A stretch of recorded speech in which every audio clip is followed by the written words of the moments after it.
जिसमें शुद्ध आत्मा की कथा हो,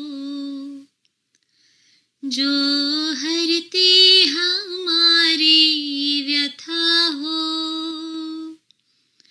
अनेकांतमयी जो बखानी, शाद वाद है जिसकी निशानी, ना हो कथनी जिसकी पुरानी, माँ सुनाओ वो गाथा सुहानी।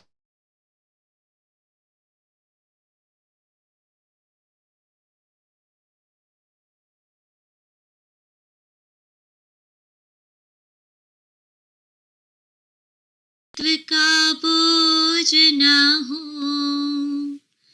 जिसमें भोक्तृत्व की सोच ना हो, जिसमें एकत्व ममत्व ना बसा हो, मात्र ज्ञातृत्व भाव पूरा हो, जिससे तृप्त रहे मुक्ति रानी, माँ सुनाओ वो गाथा सुहानी, जिससे परिणति हो वीतरागी। चहु गति का मिटे दुख ऐसा, सिद्ध सुख हो सहज प्राप्त ऐसा, राग के भार की ना निशानी, द्वेष से भिन्न परिणति पानी, शीघ्र हो मेरे दुख की हानि, माँ सुनाओ मुझे वो कहानी, जिससे परिणति हो वीतरागी। जो पामर में प्रभुता जगा दे, सारी पामरता क्षण में मिटा दे, दीनता हीनता को मिटा दे, और लघुता से नाता छुड़ा दे, प्रभुता की हो अमर कहानी, माँ सुनाओ मुझे।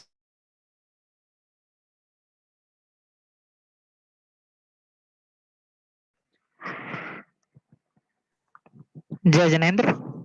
जय जिनेंद्र। आदरणीय भाई साहब हमारे बीच पधार चुके हैं, उनसे निवेदन कि वह अपना व्याख्यान प्रारंभ करें। आदरणीय भाई साहब।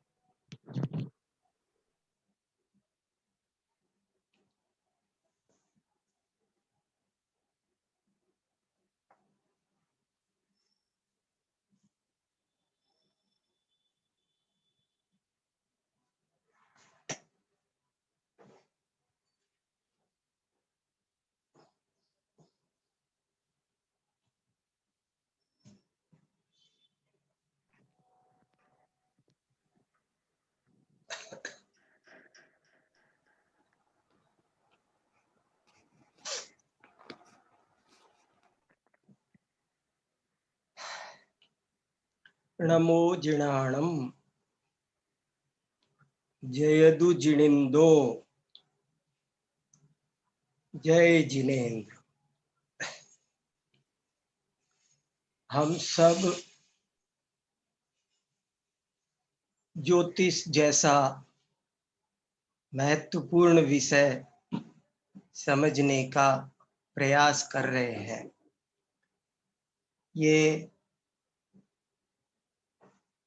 एक पूर्ण विकसित विज्ञान कभी था, लेकिन वर्तमान में बहुत लुप्त हो गया, बहुत विकृत हो गया और पूरी समाज एक समीचीन मार्गदर्शन चाहती है।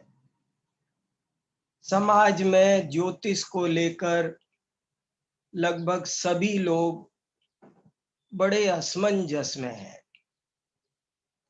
आप उनसे बात करो, मन की बात करो, तो आपको पता चलेगा कि सभी लोग इसको लेकर के बहुत संदेह में हैं।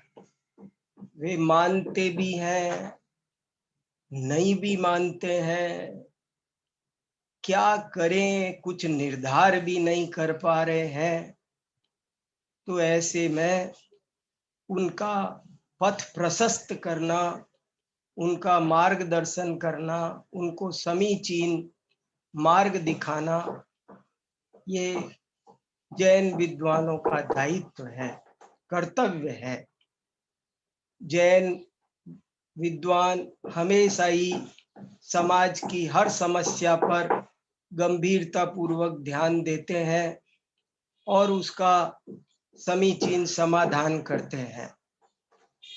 तो जैन ज्योतिष के संबंध में भी ऐसी स्थिति को देख करके मेरे मन में आया कि कुछ स्पष्ट रूप से बातें हो जाए कि ये क्या है क्या नहीं है, इसकी स्पष्ट स्थिति हमको कुछ समझ में आ जाए। ये बहुत ही अद्भुत शास्त्र है, बहुत ही अद्भुत विज्ञान है। कुछ नहीं है ये नई बात नहीं है। कल हमने बहुत विस्तार से चर्चा की थी कि ज्योतिष को मानना अंधविश्वास नहीं है, अज्ञान नहीं है, मिथ्यात्व नहीं है। ज्योतिष कुछ न हो ऐसा कुछ नहीं है। ज्योतिष है, एक विद्या है, एक विज्ञान है और वो बड़ा ही वैज्ञानिक है, बड़ा ही अद्भुत विज्ञान है। ये न तो अध्यात्म में बाधा पहुंचाता है, बल्कि अध्यात्म का पोषण करता है। ऐसे ही कल हमने दो तरह की आपत्तियां देखी थी। कुछ लोग तो अध्यात्मवादी होने से कहते हैं कि ये ज्योतिष उसमें फिट नहीं बैठता, और कुछ विज्ञानवादी होने के कारण कहते हैं कि ये ज्योतिष उसमें फिट नहीं बैठता। लेकिन जब हम ज्योतिष को सावधानी से पढ़ते हैं जिनागम के आलोक में, तो ये दोनों ही बातें गलत सिद्ध होती है और हम देखते हैं, हम पाते हैं कि ज्योतिष अध्यात्म के भी आलोक में एकदम उपयुक्त सिद्ध होता है, उसका बाधक सिद्ध नहीं होता है। और आधुनिक विज्ञान की दृष्टि से भी ये बहुत उपयुक्त सिद्ध होता है, उसमें भी कोई बाधा नजर नहीं आती। ये तो सही पूछो तो ये बहुत उच्च कोटि का अध्यात्म है। ये तो वीतरागता की अद्भुत शिक्षा देने वाला, जीव को निर्भर बनाने वाला, उसके अहंकार को दूर करने वाला, उसकी चिंताओं को मिटाने वाला। ज्योतिष चिंता बढ़ाने वाला नहीं, समस्त चिंताओं से, समस्त भार से निर्भर होने का मार्ग दिखाने वाला शास्त्र है, वीतराग होने का शास्त्र है। सारा भय मिटाता है। जैसी वस्तु लोग भय में है, लोग आशा में, ज्योतिष हमारा भय दूर करता है। ज्योतिष हमारी इच्छाएं समाप्त करता है। ज्योतिष हमारी आशाएं समाप्त करता है। कितना सुंदर विज्ञान है और कितना उच्च कोटि का अध्यात्म है। मैं जैसे जैसे पढ़ रहा हूं, अरे देखो भैया, और शास्त्र तो विधि निषेध सिखाते हैं। ज्योतिष ही एक ऐसा शास्त्र है जो आपसे कहता है कुछ मत करो, जो होना है सो निश्चित है। देखो कैसे कि उदाहरण के तौर पर आप समाज शास्त्र पढ़ो तो वो बताएगा कि क्या डूज है, क्या डू नॉट्स हैं। विधि निषेध का प्रतिपादन समाज शास्त्र करेगा। अगर आप आयुर्वेद पढ़ेंगे तो वो भी विधि निषेध का प्रतिपादन करेगा, ये करो ये मत करो। लेकिन ज्योतिष शास्त्र क्या कहता है? ज्योतिष शास्त्र तो कुछ भी विधि निषेध नहीं बताता। वो तो ये कहता है जैसा जैसा ऐसा ऐसा योग है और ये ऐसा ही होगा, ऐसा ही होता रहा है, यही होनहार है। तुम सर्व चिंताओं से मुक्त हो जाओ, निर्भर हो जाओ। ऐसा अद्भुत विज्ञान है। लेकिन दुख होता है अज्ञान के कारण, समाज में बहुत अशिक्षा का प्रचार हो जाने के कारण लोग इसको ठीक से समझे नहीं और ये बहुत विकृत हो गया और अच्छे लोग बताने वाले बचे नहीं। तो हम क्या करें? लेकिन जैन विद्वानों का ये कर्तव्य है, ये दायित्व है, उनके कंधे पर ये बोझा है कि वे मार्गदर्शन करें। मुझे आचार्य अकलंक देव का एक श्लोक बहुत पसंद है और बहुत याद आता रहता है। आचार्य अकलंक देव ने एक श्लोक लिखा है, बहुत गजब का श्लोक लिखा है। न्याय विनिश्चय की शुरुआत में लिखा है। न्याय विनिश्चय लिखा और सबसे पहले एक श्लोक लिखा मंगलाचरण के तुरंत बाद, दूसरे नंबर का श्लोक है। बालानां हितकामिनां अतिमहा पापैः पुरोपार्जितैः माहात्म्यात् तमसः स्वयं कलिबलात् प्रायो गुणद्वेषिभिः न्यायोऽयं मलिनीकृतः कथमपि प्रक्षाल्यने नीयते सम्यक् ज्ञानजलैर्वचोभिरमलं तत्रानुकंपापरैः। इस श्लोक का अभिप्राय ये है कि अरे भव्य जीवों के ये महान पाप कर्म का उदय आया है कि जो न्याय विद्या विवादों से मुक्त होने के लिए होती है, चित्त को सुलझाने के लिए होती है, लोगों ने उसी न्याय विद्या को विवाद के लिए और चित्त को उलझाने के लिए बना रखा है। उन्होंने ये न्याय मलिन कर दिया है। न्यायोऽयं मलिनीकृतः, उन्होंने न्याय मलिन कर दिया है। और फिर अंत में लिखते हैं, लेकिन मैं करुणा पूर्वक सम्यक ज्ञान रूपी जल से उसको प्रक्षालित करके आगे बढ़ा रहा हूं और क्या कर सकता हूं।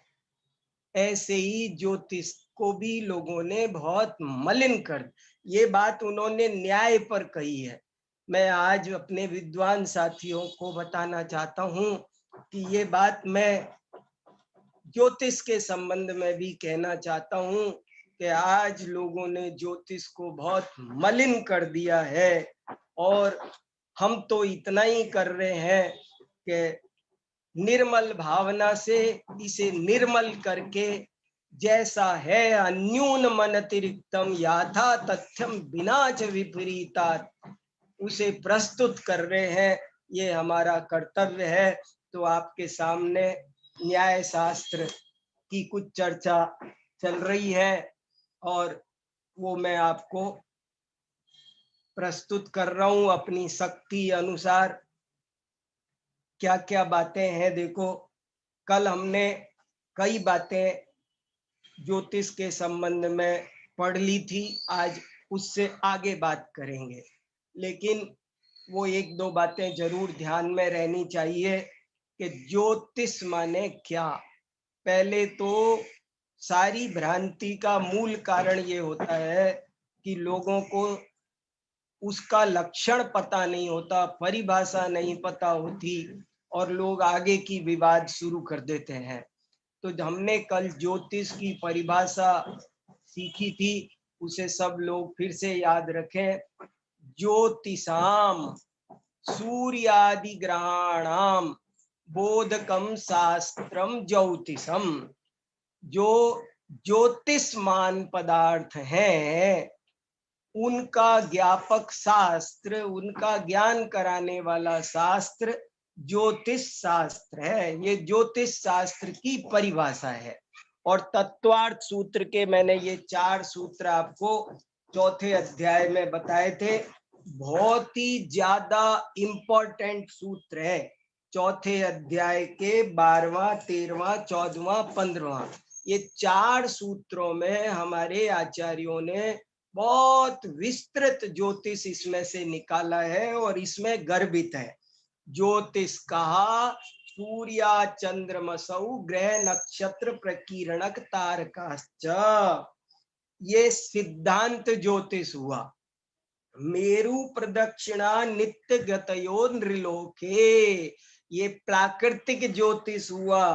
तत्कृतः काल विभाग, ये फलित ज्योतिष हुआ। ये सूत्र पृथक पृथक क्यों बनाए? 3 सूत्रों में ज्योतिष की जो 3 शाखाएं हैं वो 3 शाखाएं गर्भित कर ली गज और बहिरवस्थिता। और बाकी कहां पर क्या स्थिति है, मैं तो गदगद हो गया जब इससे मिलान करके इन सूत्रों को पढ़ा। कितना व्यवस्थित चिंतन हमारे आचार्यों का होता है और वे कैसे अपनी बात को रखते हैं। तो देखिए कितनी बढ़िया बात ये बता रहे। ज्योतिष कहा सूर्या चंद्रमसौ ग्रह नक्षत्र प्रकीर्णक तारकाश्च मेरु प्रदक्षिणा नित्य ग्रतयो नृलोके तत्कृतः काल विभाग बहिरवस्थिता। इसमें से ज्योतिष शास्त्र कैसे निकलता है इसकी चर्चा हमने कल की थी। और ये चर्चा करते हुए मैंने कुछ प्रथमान योग से भी बातें बताई थी कि कैसे प्रतिश्रुत कुलकर से ये ज्योतिर्विद्या उद्भूत हुई। देखो, एक कौतूहल पैदा हो जाए, किसी जीव को कोई जिज्ञासा पैदा हो जाए, कौतूहल पैदा हो जाए, और वो ऐसा कौतूहल पैदा हो जाए कि उसे भय उत्पन्न करने लगे, तो उस भय को शांत करना, उसके संशय को, क्योंकि भय, जिज्ञासा ये दुख के प्रकार हैं। जिज्ञासा भी एक दुख का प्रकार है, कौतूहल भी एक दुख का प्रकार है। तो जिज्ञासा शांत करना माने दुख शांत करना है। कौतूहल शांत करना। भय हो रहा था कि ये सब क्या है, कि क्या कहीं कुछ हमारे लिए खतरा तो नहीं है, तो उनके भय को दूर करना ये ज्योतिष का प्रयोजन है। ज्योतिष का क्या प्रयोजन है? सभी शास्त्रों का प्रयोजन है दुख निवृत्ति। सभी शास्त्रों का प्रयोजन है सुख प्राप्ति, आनंद प्राप्ति। तो ये ज्योतिष का प्रयोजन भी दुख निवृत्ति है।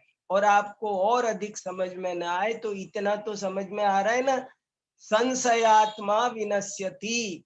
किसी को कोई संशय है, कौतूहल है, जिज्ञासा है, भय है, तो वो उसके लिए अशांति का कारण बना रहता है, उसका मन नहीं लगता है। और उसका मन लगे, वो निशंक हो जाए, इसके लिए उस जिज्ञासा का समाधान करने का बहुत बड़ा काम ये ज्योतिष शास्त्र करता है। और भी अनेक काम करता है। मैंने ज्योतिष के अनेक ग्रंथ भी आपको बताए कि ज्योतिष के कितने तिलोय पर्णति, त्रिलोक सार, जम्बूद्वीप, सूर्य प्रज्ञप्ति, चंद्र प्रज्ञप्ति इत्यादि। उसके अलावा भी बहुत सारे शास्त्र हैं। मैं आपको कितनी किताबें दिखाऊं।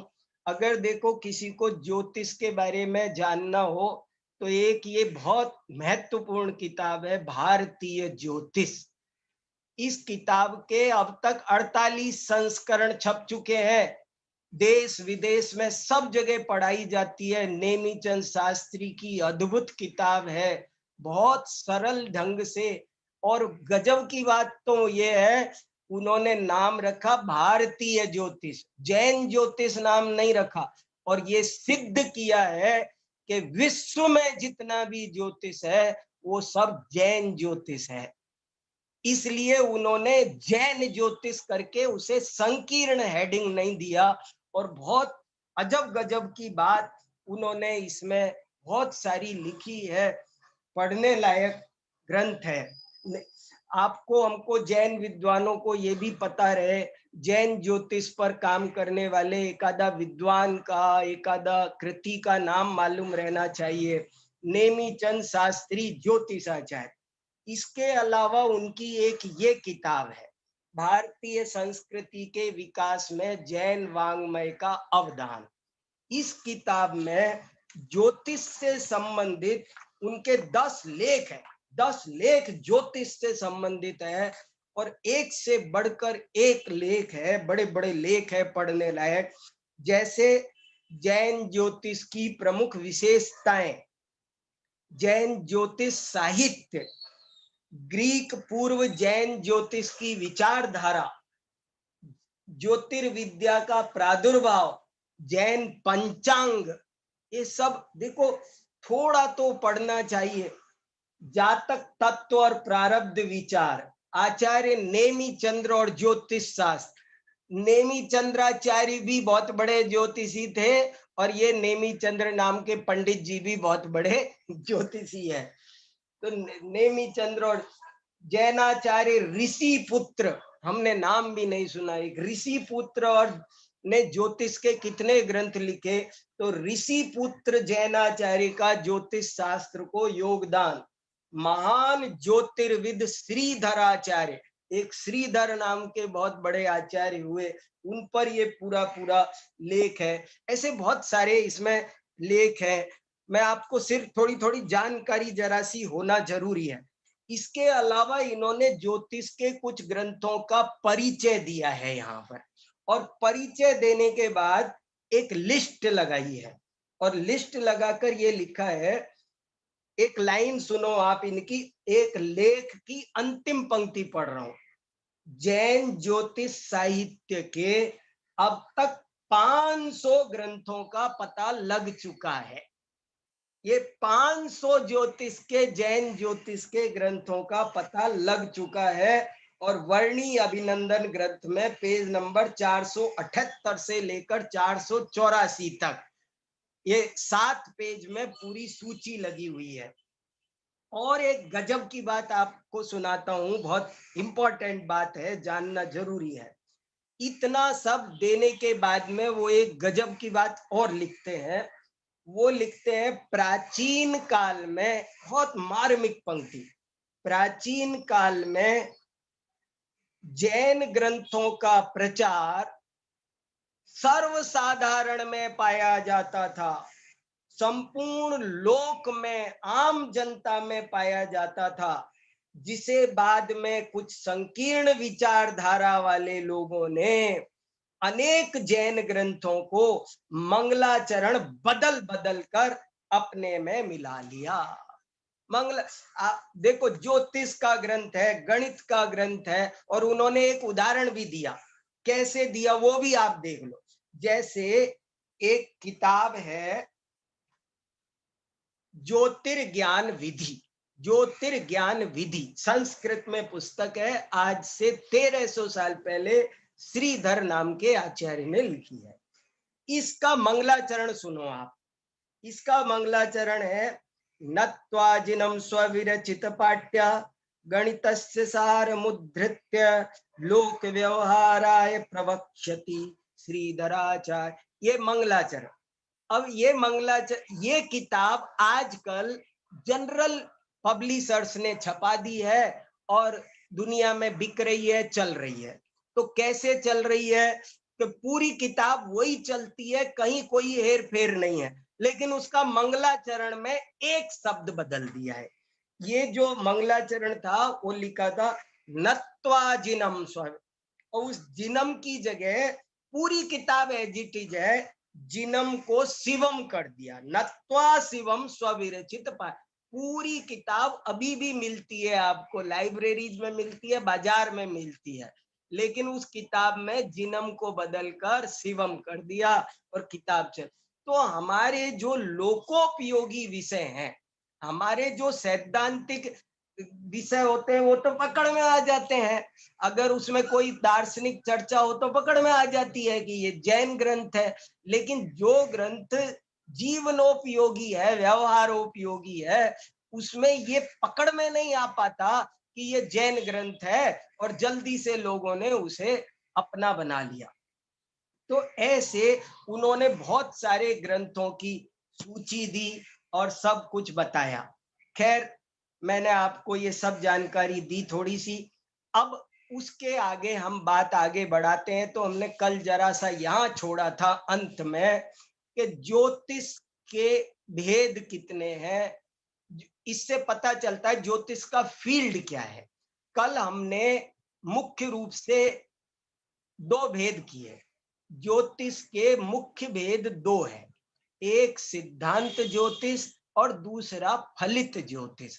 सिद्धांत ज्योतिष का दूसरा नाम गणित ज्योतिष भी है, क्योंकि उसमें ज्योतिषाम सूर्यादि ग्रहाणाम उनकी गणना होती है, उनकी नाप तोल होती है, जिसमें ज्योतिर्मान पदार्थों की गणना हो, उनकी संरचना की नाप तोल हो, उसका नाम होता है गणित ज्योतिष, गणितात्मक ज्योतिष। गणित ज्योतिष माने गणितात्मक ज्योतिष।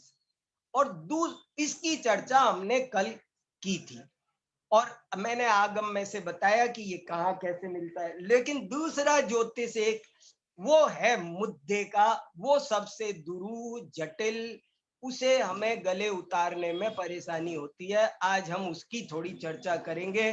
वो है फलित ज्योतिष। फलित ज्योतिष का मतलब है इनके आधार पर शुभाशुभ फल का निरूपण करना फलित ज्योतिष कहलाता है। ज्योतिषमान पदार्थों के आधार पर सुख दुख के फल का निरूपण करना वो फलित ज्योतिष है। यद्यपि आपको जानकर ताज्जुब होगा कि फलित ज्योतिष को बहुत अच्छा नहीं माना गया, इसमें बड़े बड़े ज्ञानियों ने रस नहीं लिया, और ये सभी जगह रहा, सभी परंपराओं में इसकी कोई, देखो एक ये जैन एनसाइक्लोपीडिया है, इसमें भी लिखा है कि इसमें लिखा है कि फलित को जानना, इससे ये दुख सुख होगा, ये कोई बड़ी बात नहीं, और इससे कुछ भी लाभ नहीं, ये विषय बिल्कुल अनावश्यक है, और इसके लिए हमें तनिक भी विचार करने की जरूरत नहीं। फलते सुख दुख के समय ज्ञान के चक्कर में पड़ना ठीक नहीं, इससे राग द्वेष की वृद्धि उत्पत्ति भी होती है। ऐसे करके मैं आपको ये बता रहा हूं, फलित के प्रति ज्योतिषों का, ज्योतिर्विदों का एक दृष्टिकोण ये भी रहा है। फल निरूपण भी किया है, लेकिन उसको मुख्यता नहीं दी है। सो कैसे नहीं दी है वो सब देखने की बात है। अपन तो आज ये समझने की कोशिश करते हैं कि ये ग्रह फल कैसे देते हैं, क्या ये फल दे सकते हैं। अब ये सबके बीच में एक जटिल प्रश्न फेंक रहा हूं, आप सब इस पर चिंतन करना प्रारंभ करें। प्रश्न है कि ये ग्रहादि फल कैसे देते हैं, देते हैं क्या, कैसे देते हैं, क्योंकि इसी से सब बात समझ में आएगी। क्या ये शुभाशुभ है, ग्रह शुभाशुभ है, ये फल देते हैं, ये एक बड़ा हमारा जटिल प्रश्न है। तो इसको समझने के लिए मैं आपको मोक्ष मार्ग प्रकाशक में से कुछ पंक्तियां पढ़कर सुना रहा हूं, और बहुत शांति से हमें इस बात को समझना है कि ये कैसे है। देखो, इसमें बहुत जगह मोक्ष, हम लोग पंडित टोडरमल जी साहब की 300वीं जन्म शताब्दी मना रहे हैं, लेकिन मैं आपको सच कह रहा हूं, अभी भी मोक्ष मार्ग प्रकाशक की सैकड़ों पंक्तियां ऐसी है जिनको हम लोगों ने ठीक से समझा नहीं है। उनको हम समझ लेंगे तो निहाल हो जाएंगे। हमने इसमें अभी बहुत चीजें नहीं समझी है। अभी आप देखो कैसी कैसी इन्होंने कई जगह ज्योतिष टोडरमल जी साहब का ज्ञान इतना व्यवस्थित और इतना वो है कि उन्होंने पहले ज्योतिष संबंधी भ्रांतियों का निराकरण किया। पेज नंबर 172-73 पर उन्होंने यहां से बात शुरू की, सूर्य चंद्रमा ग्रहादिक ज्योतिषी हैं, उनको पूजते हैं, वह भ्रम है। सूर्यादिक को परमेश्वर का अंग मानकर पूजते हैं, परंतु उसके तो एक प्रकाश की ही अधिकता भाषित होती है, सो प्रकाशवान तो अन्य रत्नादिक भी होते हैं, अन्य कोई ऐसा लक्षण नहीं जिससे उसे परमेश्वर का अंश। इनमें कुछ लोग इनको भगवान मानकर पूजते हैं, तो उसका निराकरण। चंद्रमा, दूसरा तर्क, चंद्रमादिक को ग्रहादिक को धनादि की प्राप्ति के अर्थ पूजते हैं, परंतु उनके पूजन से धन होता हो तो सर्व दरिद्री इस कार्य को करें और धनवान हो जाएं, लेकिन ऐसा नहीं होता, इसलिए यह मिथ्या भाव है। तथा ज्योतिष के विचार से बुरे ग्रहादिक आने पर उनकी पूजनादिक करते हैं, इसके अर्थ दानादिक देते हैं। सो जिस प्रकार, अब ये पंक्ति बात, जिस प्रकार हिरणादिक स्वयमेव गमनादिक करते हैं और पुरुष के दाएं बाएं आने पर सुख दुख होने के आगामी ज्ञान को कारण होते हैं। ये पंक्ति बहुत ध्यान देने लायक। जिस प्रकार हिरणादिक, बिल्ली, कौवा, क्या क्या स्वयमेव गमनादिक करते हैं और पुरुष के दाएं बाएं आने पर सुख दुख होने के आगामी ज्ञान को कारण होते हैं, कुछ सुख दुख देने को समर्थ नहीं है, वे सुख दुख देते नहीं है। उसी प्रकार, बहुत ही इंपॉर्टेंट, बहुत ही इंपॉर्टेंट, उसी प्रकार ग्रहादिक स्वयमेव गमनादिक करते हैं और प्राणी के यथा संभव योग को प्राप्त होने पर सुख दुख होने के आगामी ज्ञान को कारण होते हैं। ग्रहादि कुछ सुख दुख देने को समर्थ नहीं है। मैं बहुत जोर देकर कहना चाहता हूं, अगर हम लोग पंडित टोडरमल जी को एक ठीक से समझ लेंगे ना, तो हम जैन दर्शन के सच्चे ज्ञानी हो जाएंगे। उनका ज्ञान बड़ा ही संतुलित, सर्वांग ज्ञान था, संतुलित था। देखो कितना सा, ना तो हम या तो इधर झुकेंगे या इधर झुकेंगे, बहुत गड़बड़ है। और ये देखो कैसी गजब की बात है, तराजू जरा तराजू है, अन्यून मन अतिरिक्तम, इधर झुकी तो गलत, इधर झुकी तो 10 और 10 20 होते हैं, 19 बोलना भी गलत और 21 बोलना भी गलत। क्या ग्रहादि कुछ नहीं है और सुख दुख के कारण नहीं है, ये नहीं लिखा। ग्रहादि स्वयमेव गमनादिक करते हैं और प्राणी के यथा संभव योग को प्राप्त होने पर सुख दुख होने के आगामी ज्ञान को कारण होते हैं, वे स्वयं सुख दुख देने को समर्थ नहीं है। इसका मतलब देखो कितने बढ़िया ढंग से वो समझा रहे हैं। असल में हमको नान्यथावादिनो जिना सूक्ष्मम जिनोदितम तत्वम हेतुर्नैव ग्राह्यते। देखो कितनी आज्ञा सिद्धम तु तदग्राह्यम नान्यथावादिनो जिना, क्या आचार्यों ने लिखा है। जैन तत्व ज्ञान सूक्ष्म है और इसको आप ऐसे ही नहीं समझ सकते। नान्यथावादिनो जिना, क्या आचार्य, देखो कर्म आप कर्म पर विचार करो, कर्म कैसे सुख दुख देते। ज्ञानावर्णी कर्म सुख दुख देता है, ज्ञानावर्णी कर्म हमको ज्ञान देता है, हमारा ज्ञान छीनता है। वेदनी कर्म हमें सुख देता है, दुख देता है। मोहिनी कर्म, द्रव्य कर्म पुद्गल है, अचेतन है। आप टोडरमल जी का और थोड़ा सा हिस्सा सुनिए। ये ही सबसे कठिन और जटिल मुद्दा है, जो हम सब विद्वान साथियों को इस पर बहुत सेमिनार करना चाहिए, इस पर चिंतन करना चाहिए बैठ करके।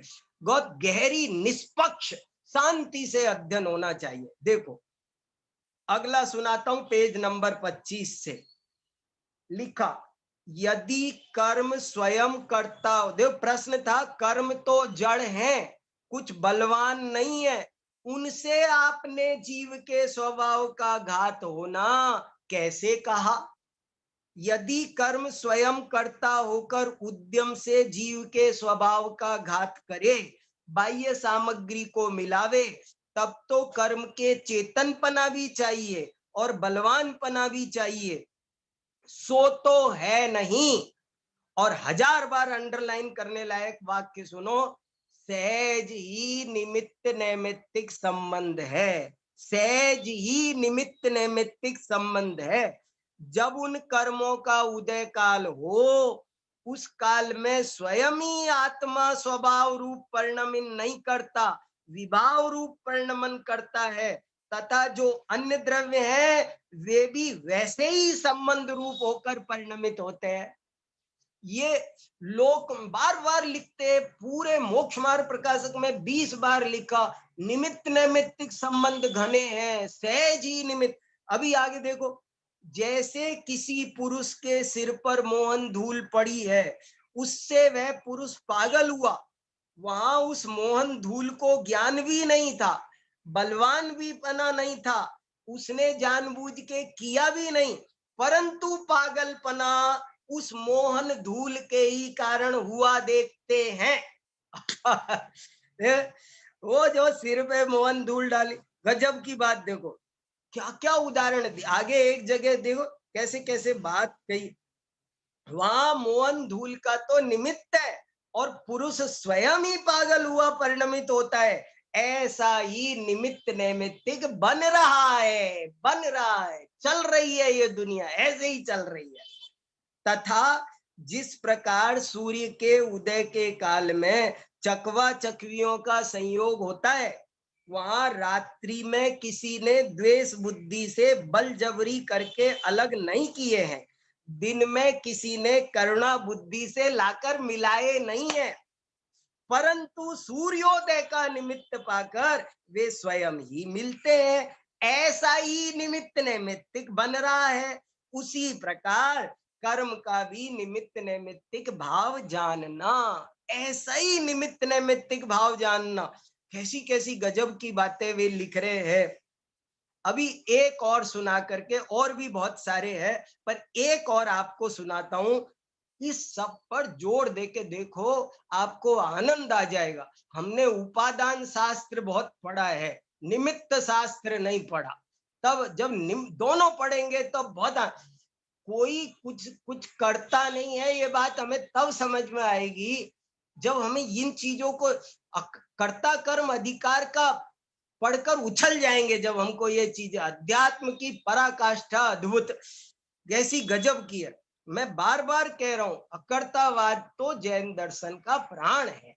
हम उसको खत्म हो जाए ऐसी तो कोई बात ही नहीं बन सकती। लेकिन चीजें देखो ना आप कैसी है।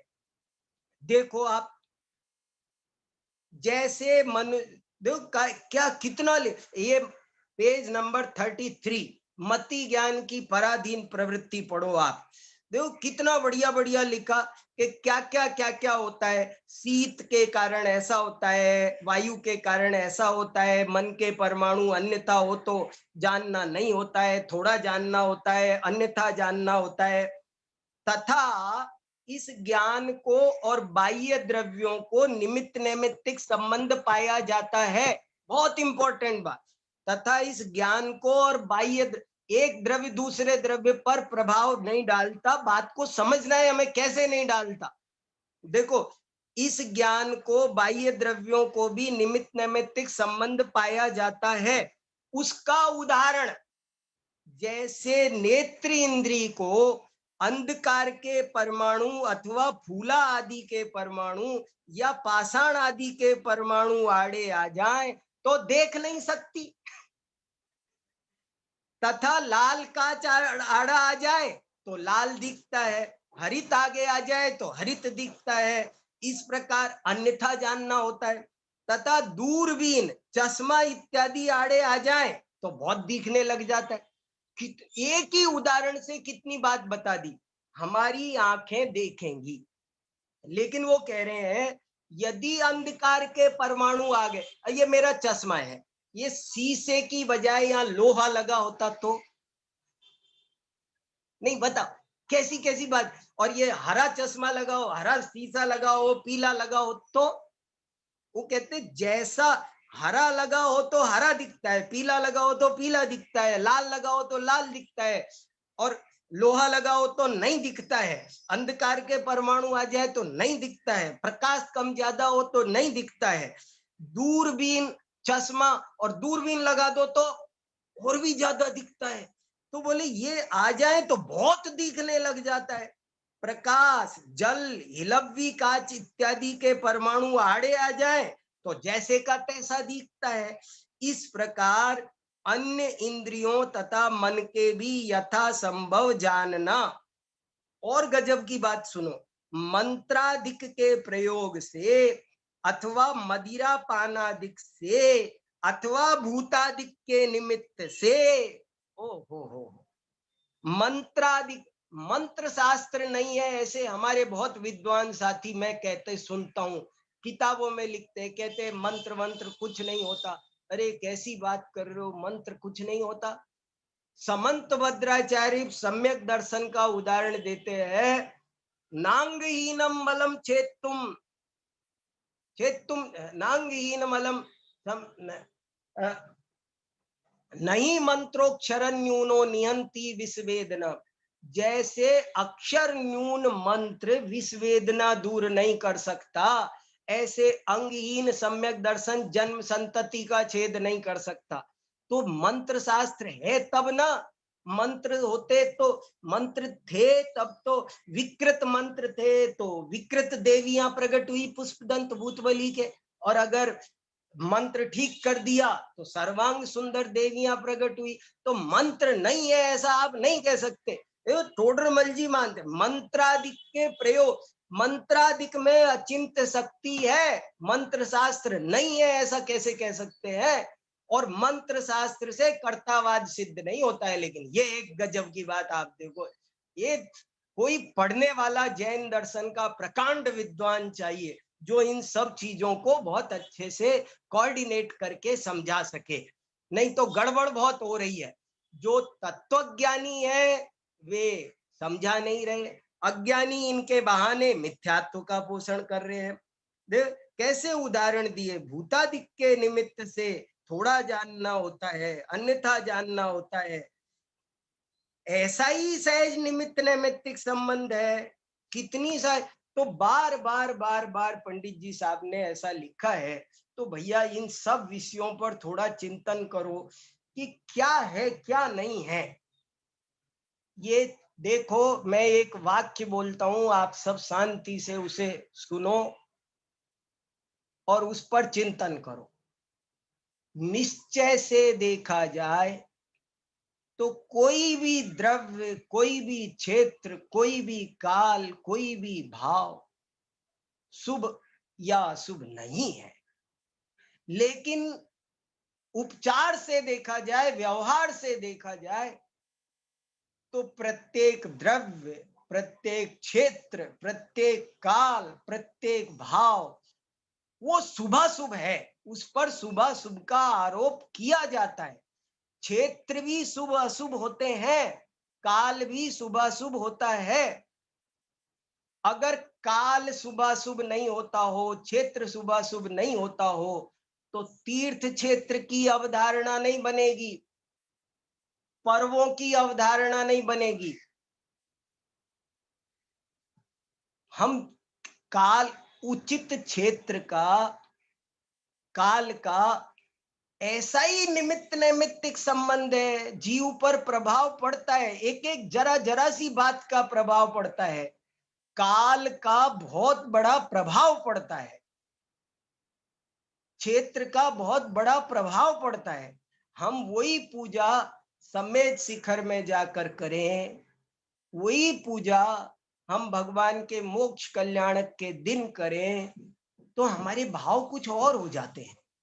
हम पैंट शर्ट में पूजा करें, भाव कुछ और होते हैं। हम नहा धो के धोती कुर्ता में शुद्ध अष्ट द्रव्य से पूजा करें, तो काल का प्रभाव, क्षेत्र का प्रभाव, द्रव्य का प्रभाव, द्रव्य, क्षेत्र, काल, भाव, सब ये कुछ कैसे आपको समझाऊं, ऐसा ही निमित्त नैमित्तिक संबंध है। सब वस्तु हम रोज देखते हैं, और अगर हम तो ये कहते हैं चलो आप कुछ मत मानो, आप ये मानो जो केवल ज्ञानी ने कहा वो प्रमाण है, बस इतना तो मान सकते हैं।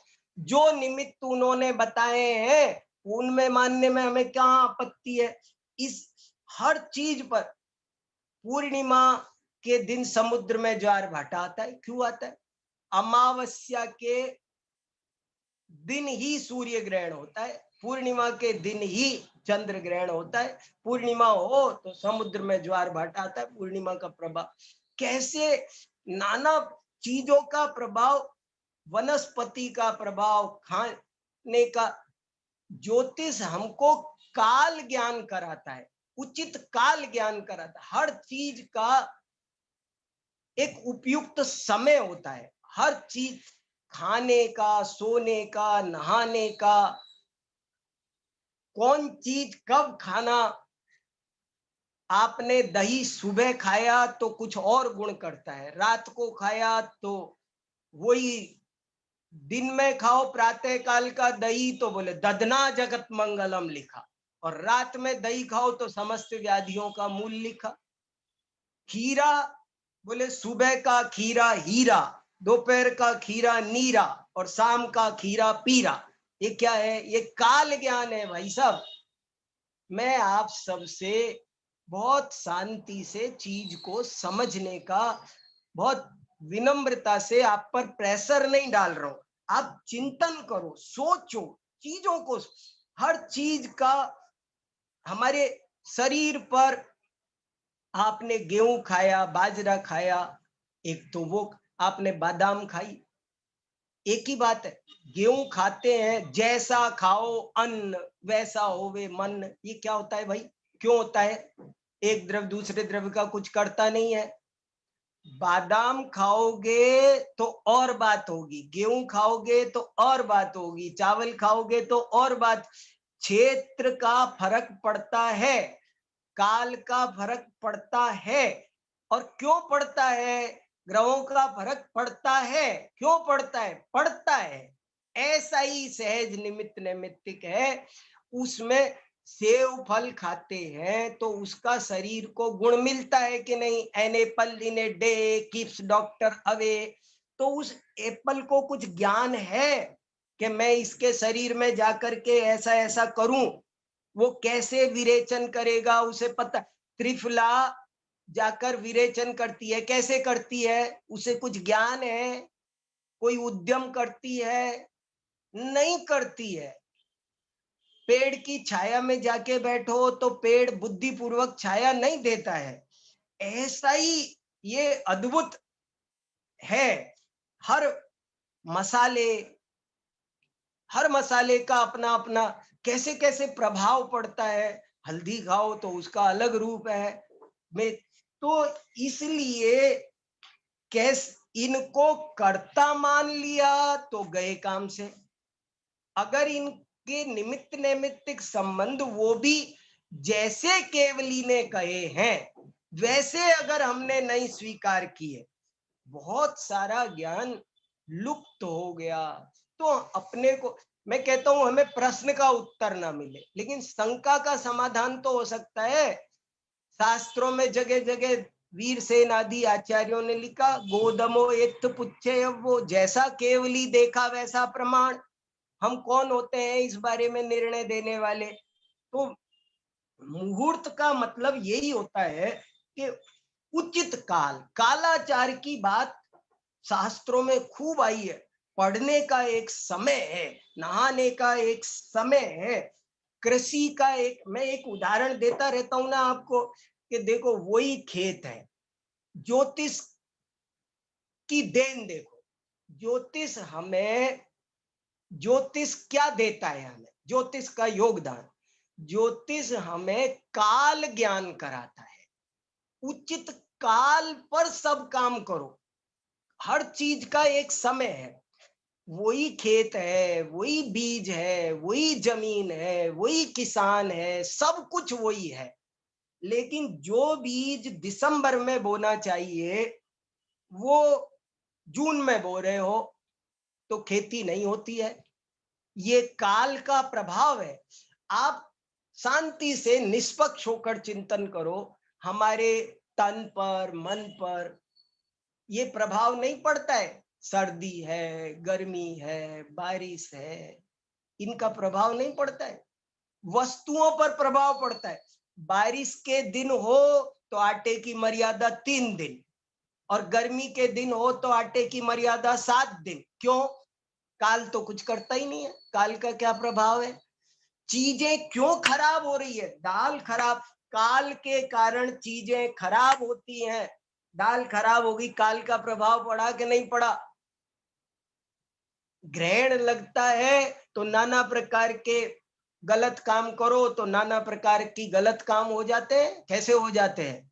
काल का ग्रहों ऐसा ही निमित्त नैमित्तिक संबंध है। कर्म कैसे सुख दुख देते हैं ये देखो, आप सोचो। जैसे कर्मों का भाव कर्म का प्रभाव द्रव्य कर्म पर पड़ जाता है। मैं यहाँ भाव कर रहा हूं, उधर पुद्गल परमाणु प्रभावित हो जाते हैं, उधर द्रव्य कर्म काम कर रहे हैं, वो परिणमन कर रहे हैं, और यहाँ भाव प्रभावित हो जाते हैं।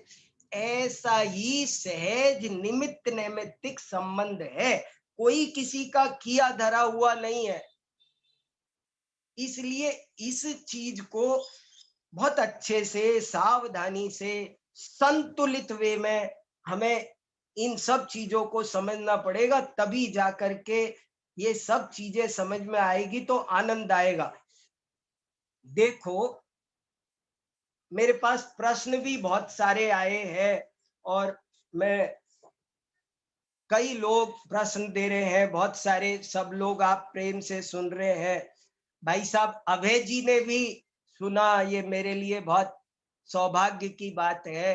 भाई साहब अभय जी जैसे विद्वान सुन रहे हैं तो मुझे बहुत संतुष्टि है, मुझे विश्वास है कि कहीं कुछ स्खलन होगा। जब बड़ों का सिर पर हाथ होता है तो हम बेधड़क हो जाते हैं कि हमें संभालने वाला कोई बैठा है। तो भाई साहब अभय जी सुन रहे हैं और बहुत अच्छी चर्चा कर रहे हैं। उन्होंने भी मेरे पास में 2 प्रश्न भेजे हैं, मैं आप सबको वो 2 प्रश्न सुनाना चाहता हूं और उनके आधार पर थोड़ी सी चर्चा और 5 मिनट 7 मिनट करना चाहता हूं, इससे ये विषय और स्पष्ट होगा। देखो, एक प्रश्न उनका है कि धार्मिक कार्य भी शुभ मुहूर्त देखकर किए जाते हैं, इसकी क्या उपयोगिता है? ये भाई साहब का प्रश्न है।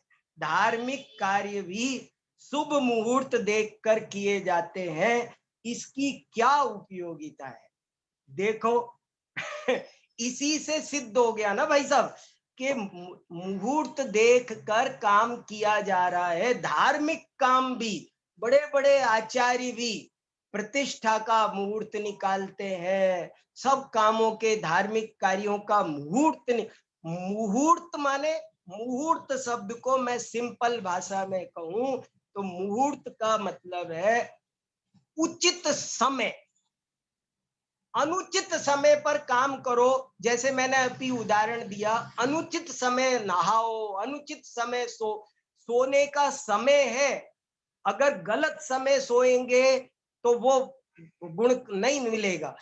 खाने का समय है, नहाने का समय, सब चीज का एक समय है, आपको हमें ये समझना पड़ेगा जो केवली ने बताया है क्या है, कैसा है। तो मुहूर्त का मतलब ही ये है कि उसका उचित ज्ञान कर लिया जाए कि वो समय आपको क्या बोना है। आपको गेहूं बोना है, आम बोना है, आपको सरसों बोना है। सरसों बोने का सीजन अलग होता है, गेहूं बोने का सीजन अलग होता है, सबका सीजन अलग है। जिस सीजन में गेहूं बोया जाता है उस सीजन में चना नहीं बोया जा सकता। जो जो चीज का जैसा सीजन है उस सीजन, खरबूजे के सीजन अलग है, हर अंगूर का सीजन अलग है। तो ऐसे ही हर अमावस्या बुरी है क्या, भली? किसी काम के लिए भली है कि किसी काम के लिए बुरी है। तो इसलिए काल ज्ञान का नाम मुहूर्त है। तो जब धार्मिक कार्य भी मुहूर्त देखकर किए जाते हैं, इससे सिद्ध होता है काल का भी बहुत बड़ा महत्व है। 5 समवाय में काल है और उसको देख करके बड़े बड़े काम किए जाते हैं। ये मेरी समझ में तो ये आ रहा है। किसान को काल ज्ञान की जरूरत है, व्यापारी को काल ज्ञान की जरूरत है। हर चीज का गर्म कपड़ों के लिए अलग काल होता है, ठंडे कपड़ों का काल अलग होता है। प्रकृति में फल फ्रूट सब उस हिसाब से आते हैं, सब्जी। तो ये काल क्या चीज है, इस काल पर एक 3 दिन का सेमिनार होना चाहिए, काल क्या है। चलो दूसरा प्रश्न आपको पढ़ता हूं। दूसरा प्रश्न भाई साहब पूछ रहे हैं कि वास्तु दोष ज्ञापक है या कारक है, और वास्तु में सुख दोष के कारण सुख दुख मिलता है या वेदनी कर्म के कारण मिलता है। सुख दुख में वेदनी कर्म का क्या योगदान है, ये प्रश्न है। देखो भैया, इस पर भी मैं एक बात तो ये कहना चाहता हूं, जैसे भाई साहब ने ये वास्तु पे पूछा है ना, ऐसे और भी बहुत लोगों ने पूछा है। वास्तु ज्योतिष का अंग नहीं है, ये मेरे टॉपिक के बाहर का प्रश्न है, मैं ऐसे कह के बरी हो सकता हूँ। मेरा टॉपिक है ज्योतिष, और ये जो प्रश्न है ये ज्योतिष का नहीं है, ये ज्योतिष के क्षेत्र में नहीं आता है, लेकिन अष्टांग महानिमित्त में आता है। अष्टांग महानिमित्त में पहला था नभ और दूसरा था भौम। तो ये वास्तु शास्त्र भौम वाले में आता है, और हम तो नभ की चर्चा कर रहे हैं, इसलिए एक अपेक्षा से वास्तु को ज्योतिष में नहीं लिया जाता। लेकिन फिर भी हम इसकी भी थोड़ी सी, मैं आपको अपनी बात आपके सामने रखता हूं, और बहुत अनाग्रह भाव से रख रहा हूं मैं ये सब। मैंने इसीलिए इन चीजों को व्याख्यान नाम दिया है। ये प्रवचन नहीं हो रहे हैं, ये व्याख्यान हो रहे हैं। व्याख्यान का मतलब है जैसा मैं समझ रहा हूं उसकी व्याख्या मैं कर रहा हूं, और अपने मित्रों के लिए है वे इस चर्चा को आगे बढ़ाएं। देखो क्या है, वास्तु दोष से सुख दुख है या वेदनीय कर्म के कारण, ये प्रश्न है। आप कुछ भी कहो, दोनों बात। कल मैंने एक बहुत इंपॉर्टेंट बात कही थी कि जैन आचार्यों की एक शैली है कि वे एक चीज को स्थापित करते हैं, फिर किसी दूसरी को उसके ऊपर लाने के लिए उसी का खंडन करते हैं, खुद ही। जैसे स्कूल में, प्राइमरी स्कूल में ड्रेस पहनना सिखाएंगे, फिर कॉलेज में आके उसका खंडन कर देंगे। ऐसे ही आचार्यों ने जब पहले एक चीज स्थापित करते हैं, जैसे दूसरा सुख दुख का कारण नहीं है, ये बताने के लिए वे कर्म सिद्धांत को स्थापित करते हैं। लेकिन बाद में कर्म भी सुख दुख का कारण नहीं है, कर्म बिचारे कौन भूल अपने ऊपर ले आएंगे, फिर वहां भी रुकोगे तो उसको भी उड़ा देंगे। जैनाचार्यों की ये जो स्थापन विस्थापन की जो लीला है, ये जो अनेकांत शैली की दही मथानी है, ये खींचातानी है 2 रस्सियों की, ये हमको समझ में आ जाए तो हमें जैन पद्धति समझ में आ जाए। अब देखो, मान लो मैं ये कहता हूं वास्तु दोष से सुख दुख नहीं है, वेदनी से है, तो जैन आचार्य में से कोई भी कोई ये प्रश्न उठाएगा, वेदनी कर्म सुख दुख का कारण है। वेदनी, टोडरमल जी साहब ने मोक्ष मार्ग प्रकाशक में लिखा है, वेदनी कर्म सुख दुख का कारण नहीं है, मोहिनी कर्म सुख दुख का कारण है। बताओ, तो वेदनी का विस्थापन कर दिया और मोहिनी का स्थापन कर दिया, और फिर बाद में कहेंगे मोहिनी भी तो जड़ कर्म है, उससे क्या होता है, तेरे भाव मोह दुख का कारण है।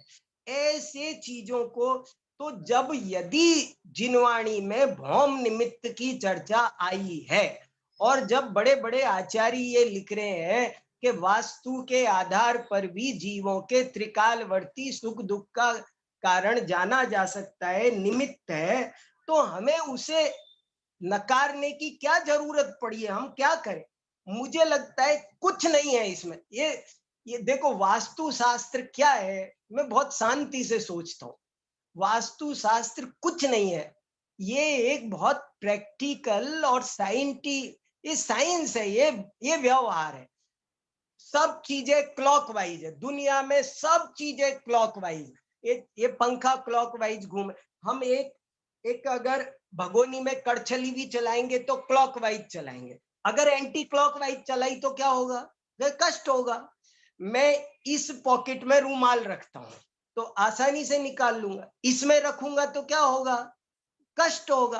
तो कौन चीज कहाँ होनी चाहिए, ये वास्तु है, ये विज्ञान है, ये व्यवहार है। और अगर ऐसा आगम में मिलता है तो उसे वैसा होगा भैया, केवल ज्ञानी ने देखा है।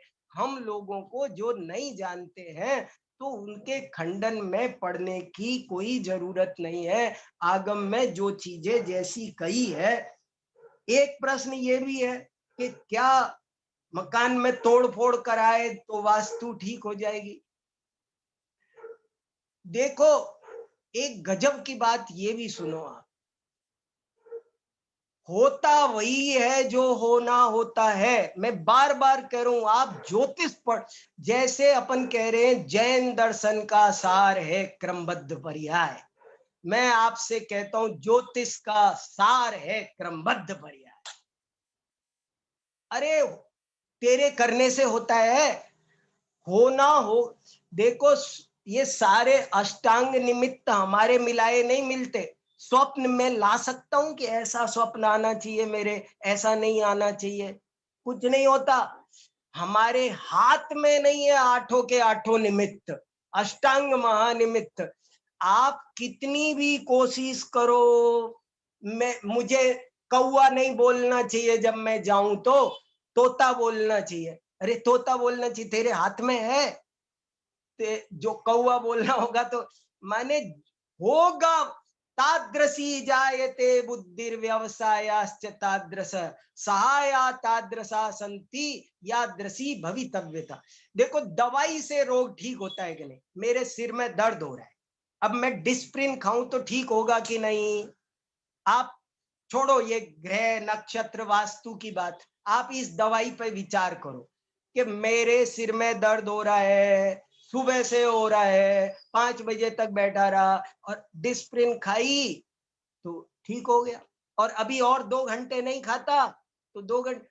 अरे जब ठीक होना था 5 बजे ही सब काम एक साथ होंगे। 5 बजे मैंने जब दवाई खाई, ठीक हुआ, तो इसमें सब चीजें बैठेंगी। वो काल भी आया था ठीक होने का, 5 बजे पहले दवाई क्यों नहीं खा ली, सुबह से 8 घंटे से सिर दर्द क्यों हो रहा था, क्योंकि काल लब्धि नहीं आई थी, 5 बजे ही दवाई खानी थी। तो साता वेदनी का उदय क्यों नहीं आ गया, असाता वेदनी क्यों नहीं नष्ट हो गया, नहीं नष्ट हुआ, नहीं होना था ऐसा, उसे भी 5 बजे ही असाता वेदनी का उदय नष्ट होगा, साता वेदनी का उदय आएगा, 5 बजे ही दवाई मिलेगी, 5 बजे सब काम वैसे होंगे जैसी होनी होती है।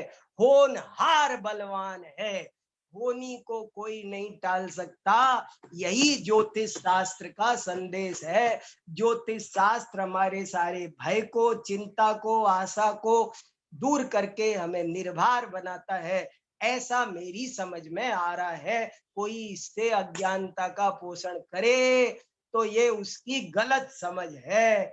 सही समझो, सुखी रहो। समय हो गया, बहुत बहुत धन्यवाद।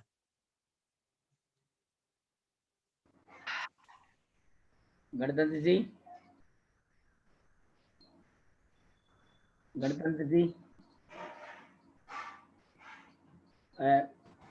कोई प्रश्न है तो प्रश्न पूछ लीजिए।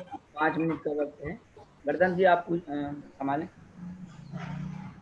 अनम्यूट करा ना। हाँ, आवाज आ रही है भाई साहब? हाँ बोलो भैया, बोलो गणतंत्र जी। भाई साहब यूट्यूब पे अभी बहुत सारे लोग सुन रहे थे, हाँ उनमें से एक मीनू जैन जी हैं, उनका एक प्रश्न है। हाँ बोलिए।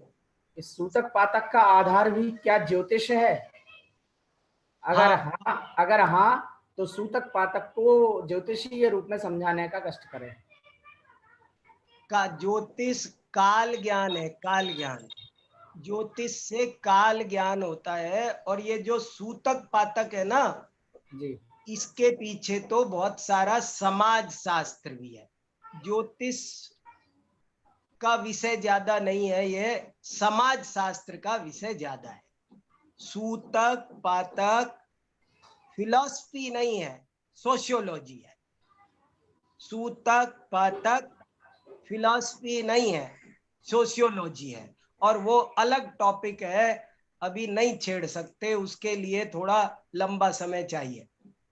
क्या सूतक है, क्या पातक है, वो समाज शास्त्र ज्यादा है। ठीक है भाई। हाँ, जी, ये तो अभी ज्योतिष से संबंधित जो प्रश्न है वो तो ले लेंगे, और जी। लेंगे तो हम भटक जाएंगे। नहीं ठीक है ना। और कोई बात? मनीष जी कुछ बोल रहे हैं? हाँ हाँ हाँ हाँ, मनीष जी से बात बोलिए। करो। नहीं हाँ नहीं, कुछ मनीष नहीं जी बोल रहा। बोलो भैया। अरे हमारे यहाँ उपादान उपादेय संबंध की तो चर्चा होती है, लेकिन हाँ इन चर्चाओं के माध्यम से निमित्त निमित्त दीख पड़े, ऐसा जो टोडरमल जी लिखते हैं, हाँ तो उससे भी विमर्श होता है ना, तो सब बैलेंस में आती है। तो बस हर्ष व्यक्त करने के लिए सामने हूँ। वाह, कोई प्रश्न नहीं है। निमित्त नैमित्तिक संबंधों को समझना बहुत जरूरी है। चलिए, और कोई है या फिर इसको आज की सभा को यहीं शाम की सूचना देगा। नाम दें। सायंकालीन पुनः शाम को 7 बजे से विक्रांत जी की कक्षा, 8 बजे से जो पर्व क्या क्यों और कैसे इसकी श्रृंखला में आज रात्रि हम पंडित विक्रांत पाटनी जी से मिलेंगे। उनके माध्यम से बहुत सुंदर चर्चा की जाएगी, प्रश्न भी लिए जाएंगे, उनका समाधान भी यथासंभव किया जाएगा। आप सभी जुड़ें। एक निवेदन इस प्रसारण के विषय में हमारा अवश्य है कि जैसे कि जो जूम से जो जुड़ रहे हैं हमारे साथी, उनसे निवेदन ये है कि 2 प्रकार का प्रसारण होता है। एक तो रेडियो पर प्रसारण होता है और एक होता है टेलीविज़न पर प्रसारण। ये जो प्रसारण हो रहा है ये टेलीविज़न जैसा प्रसारण है, रेडियो प्रसारण नहीं है। वक्ता चूँकि सामने है, अतः श्रोता, यद्यपि श्रोताओं की अपनी परेशानियां हैं, हो सकता है वो कहीं कार्यालय में हों या अपने व्यापारिक स्थल पर हों, तो वीडियो चालू नहीं कर सकते हैं। फिर भी यदि आप घर पर हैं तो एक टेलीविज़न के दर्शक की तरह यहाँ जनवाणी का श्रोता बनकर के यदि हम बैठेंगे तो वक्ता को भी वह उत्साह बनेगा। आपकी रुचि आपके चेहरे के हाव भाव से ज्ञात होती है। आपको वक्ता संभव हुआ तो संबोधित भी कर सकता है।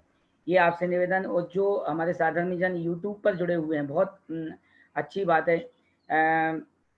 यहाँ जूम से ज़्यादा कई गुना ज़्यादा यूट्यूब पर सुना जा रहा है।